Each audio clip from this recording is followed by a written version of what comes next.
Doutor Martin, eu queria que o senhor explicasse, por favor, em linhas gerais, do que se trata essa ação.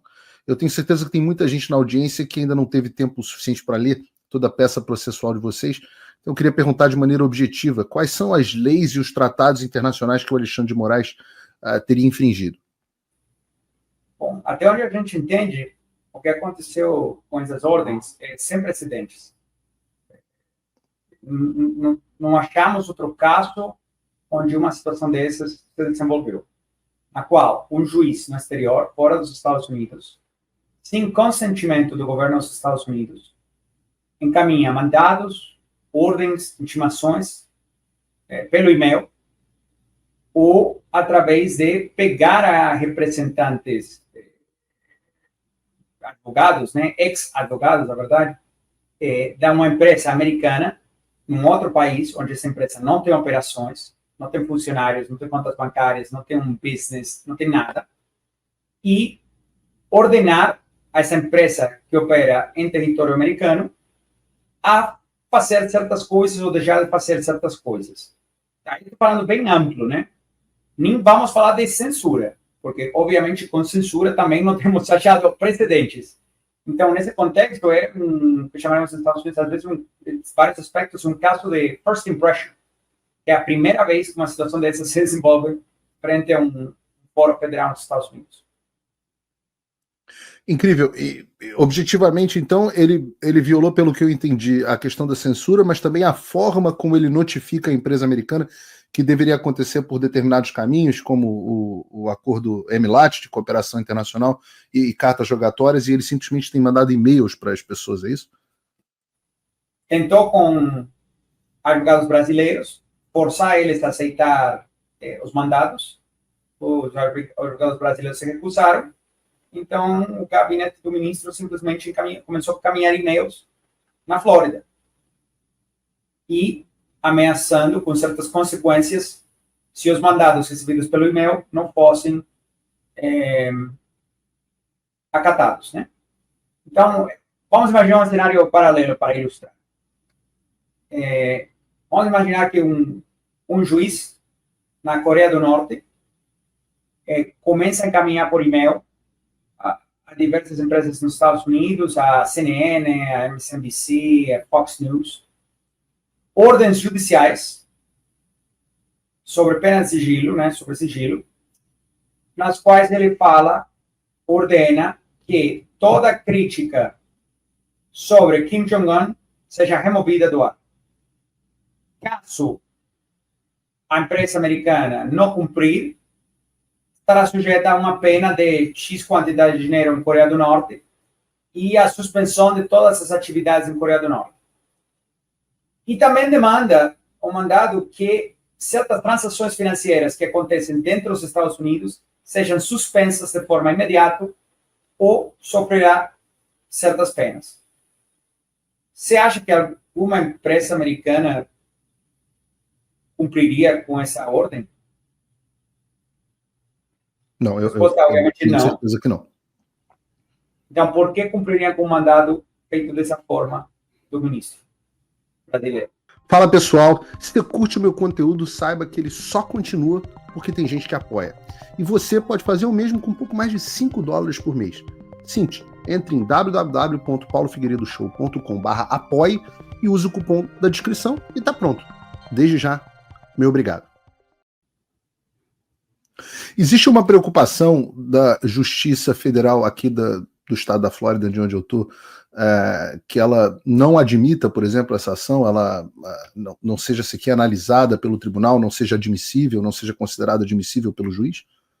A gente não está preocupado com isso, não. Ok. Não. Pela lei americana, é possível julgar um cidadão que não seja americano e que, por exemplo, não possa comparecer às audiências, como no caso do Alexandre de Moraes? Essa é uma pergunta do ponto de vista prático. Ele é notificado, ele é served, como é que funciona? E caso ele não se defenda e ignore a ação, como é normalmente o hábito dele, o que aconteceria? Mas por que ele não está podendo comparecer? Eu não sei. Ele não pode comparecer. Por que não poderia comparecer? Eu não sei se ele se sente confortável em ir aos Estados Unidos, por exemplo, nesse momento. a gente foi fazer uma brincadeira e encaminhar a ação para ele por e-mail, né? E pedir para ele se apresentar na Flórida. Se é válido para um, é válido para o outro, não é? Jogamos todos os canais oficiais fora, ignoramos todos os tratados bilaterais entre os países e bora. Vai e-mail, volta e-mail. Então, ele nesse... Estados Unidos, obviamente, respeita o governo brasileiro, os juízes brasileiros e os foros brasileiros. Isso não é o que está em questão aqui. Não é o que está sendo discutido. E todos os dias tem uma robusta relação bilateral entre o Brasil e os Estados Unidos, como sempre teve, na qual mandados, ordens judiciais, civil, criminal, vai e vem. Dos Estados Unidos para o Brasil, do Brasil para os Estados Unidos. É uma rotina todos os dias. Tem 3 mecanismos para fazer isso. Primeiro, como isso aqui é uma ação, uma investigação supostamente criminal, você tem o MLAT, Mutual Legal Assistance Treaty, o Tratado de Assistência Mútua Jurídica entre Brasil e os Estados Unidos, que foi celebrado e ratificado, acho que no 2001, no ano 2001, passado por ambos congressos, um tratado bilateral em força. Ok? Esse é o mecanismo mais comum. Esse mecanismo, como funciona? É uma coisa super simples. O ministro faria o mandato dele, entrega para o Ministério da Justiça em Brasília, que é a autoridade central no Brasil. O Ministério da Justiça encaminha isso para Washington, para a autoridade central que estão designadas no tratado, baixo o MLAT dos Estados Unidos, que é o Departamento de Justiça em Washington. Quando chega lá, o mandado do ministro seria avaliado pelo Departamento de Justiça para determinar se é válido, se respeita as leis dos Estados Unidos, Constituição, etc. E caso esteja tudo ok, passa de Washington para o distrito relevante, nesse caso seria Tampa, né, que é o Distrito Federal, Tampa, Flórida, onde está a Truth Social e a Rumble. E a promotoria em Tampa, a promotoria federal, a procuradoria federal, entregaria o mandado para a Rumble. That's simple. E isso é totalmente válido. Ok? Segundo, cartas rogatórias. Você pode escrever para uma corte nos Estados Unidos, então o ministro poderia escrever para a Corte Federal em Tampa e pedir assistência judicial de um juiz, relatando todos os fatos, etc., para que o Foro Federal em Tampa autorize, né, um service. Apresentar, não sei a palavra em português, quando falamos de service, intimação. Para intimar a Rumble na Flórida. E o terceiro é a Convenção da Haia, que é mais um sistema. Então, a verdade, Estados Unidos e Brasil têm uma relação bilateral tão boa e tão robusta, historicamente, que tem amplos mecanismos válidos. Por que ela não utilizou os mecanismos válidos? Essa é uma questão de especulação. Mas como está detalhado em nossa denúncia, nossa ação no Foro Federal, é uma conclusão razoável, não estou falando, eu não posso falar pelo ministro, que está na cabeça do ministro. O gabinete dele, ou ele deveria expressar isso. Mas uma conclusão razoável poderia ser porque não achavam que a autoridade central em Washington, o Departamento de Justiça, ou um juiz federal nos Estados Unidos ia fazer cumprir esse mandado. E por que achamos isso?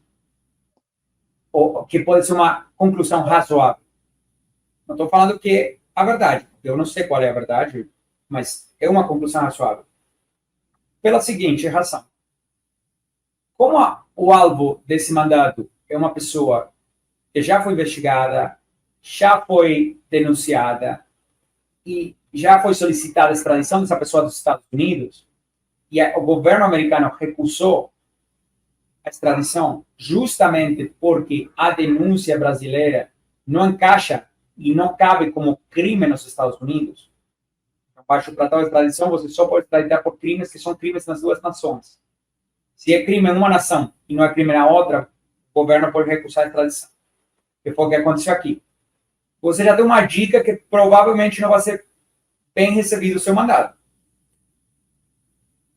Outra possibilidade é confusão. Talvez não entender como funciona o sistema. Mas quando estamos falando do gabinete do Supremo Tribunal Federal, se entende que são gabinetes com amplos equipos, super experientes, que lidam com emelate, comissão da AIA e cartas rogatórias todos os dias, múltiplas vezes por dia. Então, fica difícil chegar à conclusão de que está perdido, foi confuso, não entendia como fazer. Né? Desculpa, a terceira opção, ou conclusão razoável, seria que, entendendo que não ia funcionar por outros caminhos, tentaram fazer dessa forma para evadir os controles estabelecidos entre os Estados Unidos e o Brasil, para que os Estados Unidos possam exercer a sua soberania, que é determinar se qualquer ordem de um juiz estrangeiro está entrando nos Estados Unidos, se cumpre com as leis americanas ou não cumpre. Assim como o mesmo deveria acontecer quando uma ordem judicial americana vai para o Brasil. Né? Então, essas são as três hipóteses. A gente, espero, possa determinar qual dessas hipóteses é a verdade, basado na participação do ministro no processo no Foro Federal em Tampa. O Trump voltou. Isso já deve ter tirado um peso das suas costas. Mas e o Brasil? O nosso país continua atolado e achar que só a vitória do Trump vai resolver tudo é ilusão. Nada vai mudar sozinho. E pode ter certeza de uma coisa: ficar xingando muito nas redes sociais não vai fazer diferença nenhuma. Você vai continuar esperando alguém fazer alguma coisa por você, um político, um salvador da pátria? Esquece. Se ninguém tomar uma atitude, nada acontece. Eu estou fazendo a minha parte. Eu parei a minha vida por isso. Mas, se você quer saber como pode ajudar sem precisar largar tudo, a resposta é simples: apoiando quem está na linha de frente. Sem esse apoio, sem essa linha de suprimento, esse trabalho morre. Sem estrutura, ninguém avança. Então acessa www.paulofigueiredoshow.com/apoie e com $5 por mês você pode fazer parte disso. Se puder mais, eu recomendo, seja um patrono Gold e participe ativamente no grupo que me ajuda a pautar esse debate. O que vai definir o futuro é quem faz e não quem reclama. A escolha é sua.